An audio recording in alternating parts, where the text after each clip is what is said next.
I'm Dr. Keshav Malhotra. I'm the director of Rainbow IVF Agra. I'm also the director of Malhotra Embryology Training Academy. I'm currently the co-chair of SIG Embryology for Aspire and also the second vice chair of embryology for the Indian Society of Assisted Reproduction.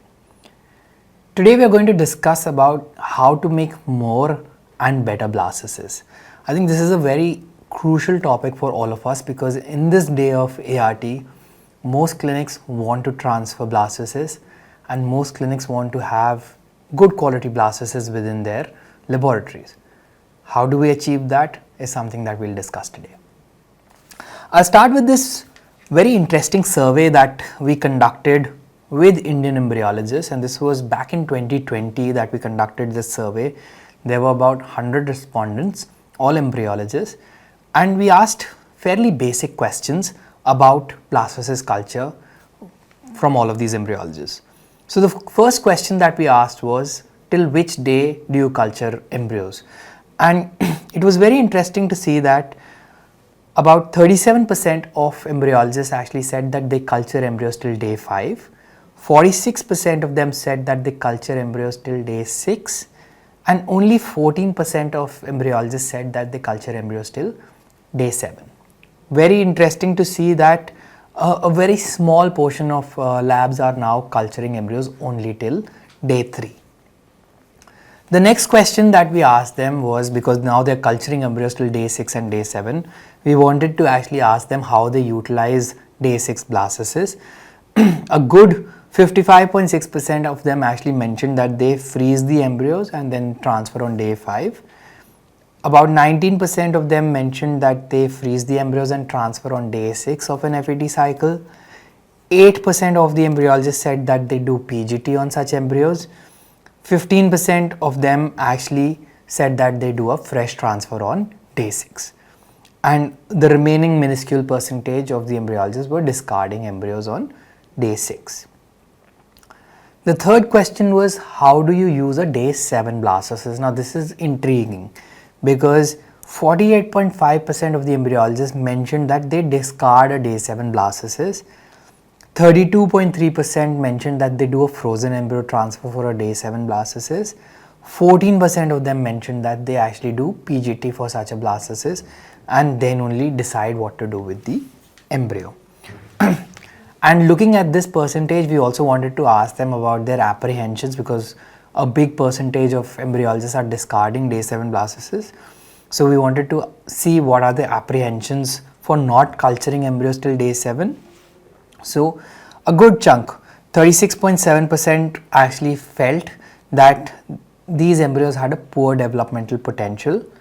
23.5% felt that they have a high aneuploidy rate. 21.4% felt that their morphology grading was poor, and 18.4% felt that they have a low implantation rate. Now, keeping this in mind, this lecture is basically going to talk about how to get more blastocysts, what to do with day 6 blastocysts, and should we actually be culturing embryos till day 7 or not. Now, looking at the current opinion, especially the ASRM opinion, it basically mentions that you culture embryos till day 6, and generally blastocysts are then selected for transfer or for biopsy or for freezing either on day 5 or day 6. People are generally not really culturing embryos till day 7. If you look at the Istanbul consensus, it basically tells us that the optimal time for grading of the blastocysts is about 116 plus minus 2 hours, which corresponds to day 5 of embryonic development. Any of the embryos which are growing or becoming blastocysts on day 6 are generally not used for a fresh transfer but can be frozen, and you can do a frozen embryo transfer with the day 6 blastocysts, and the results between FETs using day 5 and day 6 blastocysts generally don't vary that much. But in 2017, there was a very interesting publication that came out from Dean Mobeck, and it basically talked about grading of the blastocysts. So the publication that I'm talking to you about is Blastocyst Culture in the Era of PGS and Freeze-All, is C a failing grade? Now, Basically, when you look at data from this publication, it talks about the early reports of differences between day 5 and day 6 blastocysts and how the results are different because of the cryopreservation methods that were used and not the quality of the blastocysts that you actually have.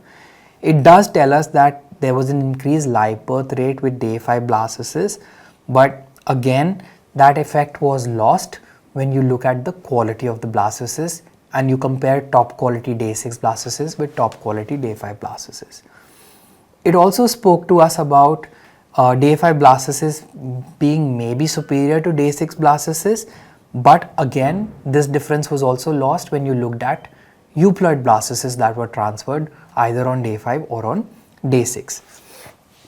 And it also talks a little bit about the ploidy rate of day 7 blastocysts and whether that really needs to be taken into consideration. So let's start with the grading of the blastocysts first. So we now know that the Gardner system is quite robust, and that's something that all of us are using. You also have the consensus scoring system. I mean, whichever you're using should be okay, but we know that for a fact that any blastocyst, be it grade 1, grade 2 or grade 3 in expansion, if the ICM or the trophectoderm is of C grade, then that blastocyst has a low potential or a low viability. And generally, if you have low quality blastocysts, you would want to use them in a fresh cycle.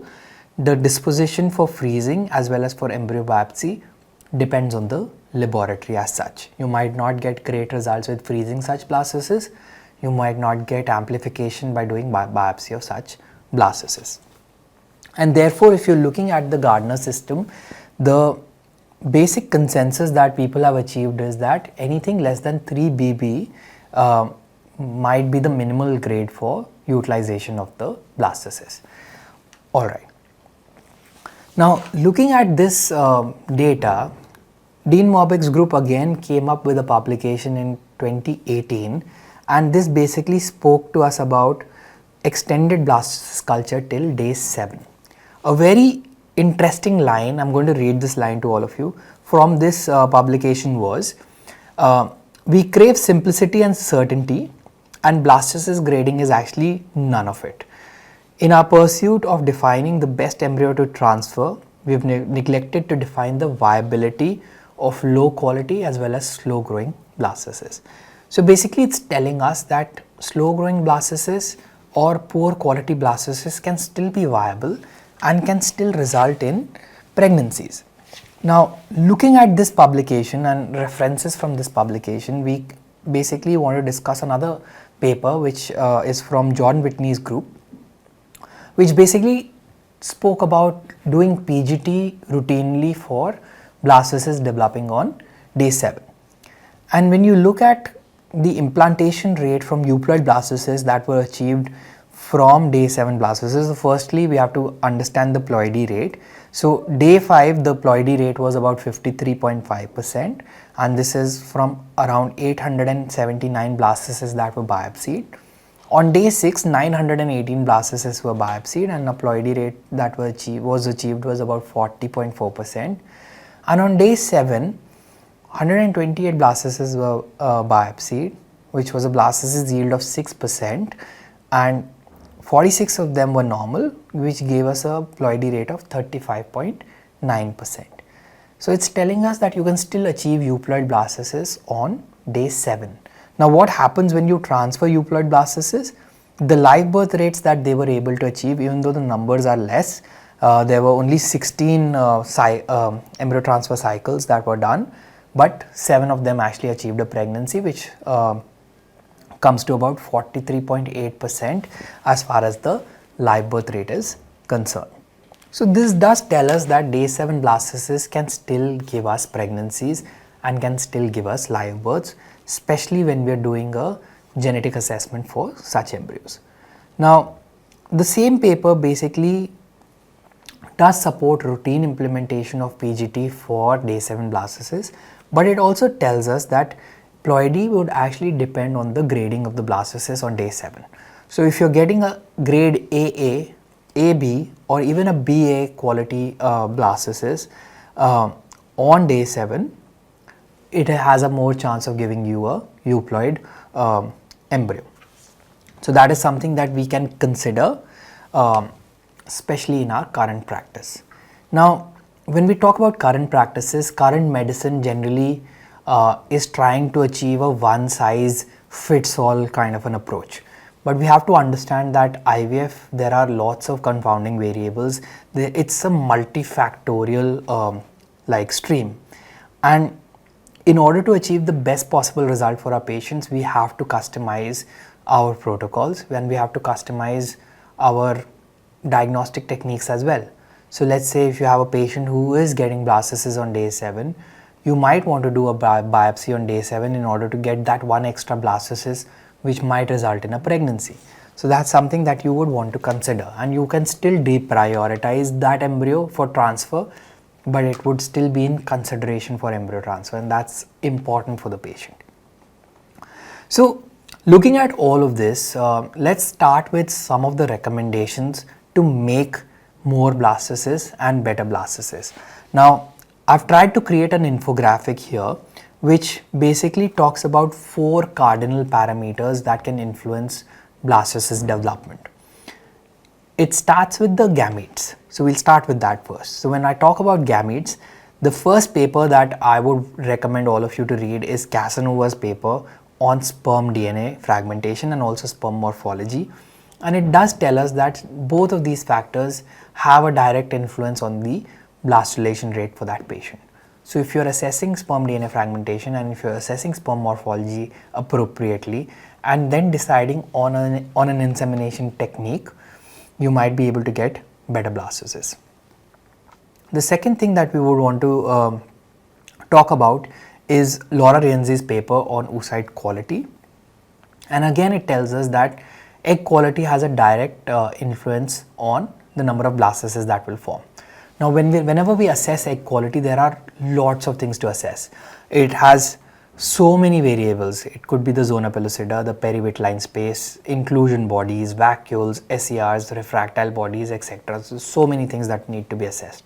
So what this paper tells us is that if there is just one abnormality, I mean that egg still has a potential to become a blastocyst, but when there are multiple abnormalities within the same egg, then the potential of the egg to form a blastocyst decreases.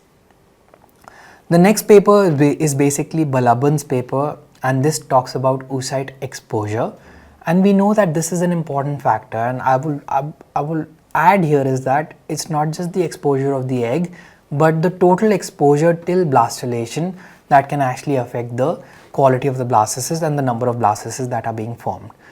A lot of people are now trying to offer uninterrupted culture to their patients. Now, if you have time lapse within your like laboratories, it's easy to actually offer uninterrupted culture. But for clinics who don't have time lapse, they are now trying to devise ways of offering uninterrupted culture. So they might do the FERT assessment on day 1 and then directly look at blastocysts so that there is uninterrupted culture for the remaining 4 days. I mean, it might not necessarily be the best approach for our patients, because during embryonic development, especially at day 2 and day 3, there are lots of factors that can actually give us a lot of insight about the quality of the blastocyst and actually help us in prioritizing or deprioritizing embryos. Some of these factors include abnormal cleavage, direct cleavage, multinucleation. Now, if the embryo is cleaving abnormally, let's say it's going from 2 cell to 5 cell, that's a problem for us. If it's cleaving directly, let's say it's going from 1 cell to 3 cell or 2 cell to 5 cell, is also a form of direct cleavage. It's not the correct thing that's happening. If there is reverse cleavage, let's say it became a 5 cell, but then one of the blastomeres got absorbed and it comes back to a 4 cell. Now, if you're doing a static assessment on day 2 and you're seeing that cell at 4 cell stage, you might still consider it to be normal, but the implantation rate of such an embryo is actually quite poor. And that is where uninterrupted culture with time lapse definitely comes into picture. The last thing is Irani's paper on patient age, and we know that both maternal age as well as paternal age contribute to the amount of blastocysts and the quality of embryos that will form within your laboratories. So these are 4 important factors to consider as far as the gametes are concerned. Now the next thing that I want to talk to you about is culture conditions. Now most of this has been established in the Cairo consensus, and basically what we want to talk about is low oxygen tension, humidity, having a complete culture suite. That means that the culture mediums that you're using are providing the right amount of nutrition to the embryo, overlaying it with oil, very important, and using the right volume and the right quality of oil, and uninterrupted culture. We've already discussed uninterrupted culture, but if you want to read more about it, I would recommend that you read Jason Swain's paper on it. But for the others, I would recommend that the Cairo consensus is something that we follow within our laboratory. As far as the lab is concerned, we would also want to talk about the quality of the lab, and especially the quality of the air. So we are wanting to look at low VOC content, we are wanting to look at low particulate matter, we also want to look at reducing the exposure of light within the laboratory, and it should be a KPI driven lab. If you're ensuring that these 4 parameters are maintained, I'm sure you're going to get more blastocysts within your unit. And lastly, when I talk about the embryologist, which is again an important parameter within the laboratory, minimizing stress during embryonic culture is of paramount importance, and the embryologist plays a crucial role in that. Timing the procedures appropriately is again very important, and again the embryologist will play a very important role in timing the insemination, timing the cryopreservation, timing the embryo checks, reducing the time duration during the embryo check itself. All of these are important factors. The skill of the embryologist during cryopreservation plays a crucial role in ensuring that the quality of blastocysts is maintained even if the embryo is frozen. And the skill of biopsy is again very important, so that we can assess the ploidy status of the given blastocyst. So these are certain recommendations to make more and better blastocysts. Now I also tried to devise another infographic which talks to us about vitrification as such, because we know that we are moving towards an era of freezing embryos, and blastocyst vitrification is something that a lot of embryologists, especially junior embryologists, struggle with. So again, 4 important parameters here. Morphology of the blastocyst. When you're talking about the morphology, 3BB is something that we would want to categorize as the minimum grade. You also want to look at early influencing parameters like the things that I spoke to you about: abnormal cleavage, reverse cleavage, direct cleavage, multinucleation, etc. You want to look at day of blastulation. Day 5 blastocysts will survive better as compared to day 7 blastocysts. So that's something that you would want to consider. And you would also want to look at the quality of the biopsy and timing the vitrification if you're biopsying a blastocyst. When we talk about the next parameter, that's the cryoprotection that we use. So basically having multiple steps of cryoprotectants or multiple levels of cryoprotection, that's something that we would want to use. We would also want to have multiple steps for equilibration of the blastocyst, and including macromolecules in your protocol, which generally are included in most of the kits that we get nowadays. That's something that will definitely positively influence the survival rates. The next is basically the device that you're using. So using an open system might give you a higher survival rate than a closed system, but a closed system actually guarantees you the risk, like negligent risk of cross-contamination. Using an open system will give you very high cooling rates, which are essential for cryosurvival, but that can be countered by reducing the load volume. So if you reduce the volume of the final load on the device, that's something that can actually help you in influencing the survival rates. And again, the skill and the comfort of the embryologist while using that particular device is also very, very important. Lastly, there are certain add-ons as far as vitrification is concerned. The major add-on that we're wanting to talk about is blastocele collapse. Now, blastocele collapse can be done manually or it can be done using laser. Now, there were certain publications which said that it is absolutely crucial to collapse blastocysts, especially expanded blastocysts in order to get good survival. But with the newer protocols that we have, even without blastocele collapse, the survival rates are quite decent.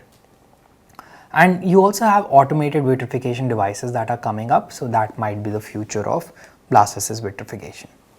So coming to the recommendations for freezing and biopsying.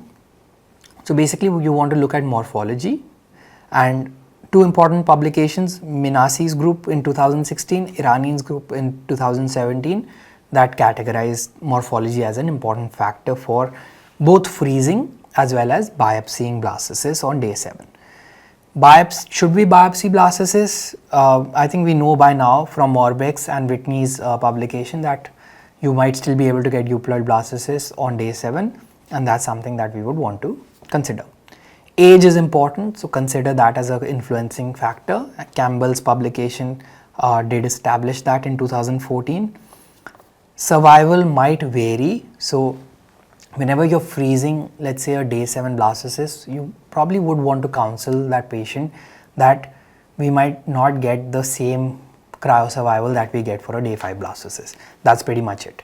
And basic conclusion that we have come to looking at all of these parameters is that if you have a good quality, let's say a 4A blastocyst on day 7, biopsy it and freeze it. If it turns out to be euploid, you can still transfer it. If it doesn't turn out to be euploid, I mean, the only option that you have is to discard that particular embryo. The last part of that survey, which I started this lecture with, was should we extend blastocyst culture till day 7? And hopefully, I mean, that survey did say that 64% of them felt that maybe culturing blastocysts till day 7 can be beneficial, but I think it is a good strategy to implement. It doesn't take much. You just have to keep the embryos for one more day in your incubators, that's it. And if you get good quality blastocysts, it might change the prognosis for that patient. It might change the number of cycles on the number of attempts that the patient can try, and that definitely is an added bonus if you're culturing till day 7.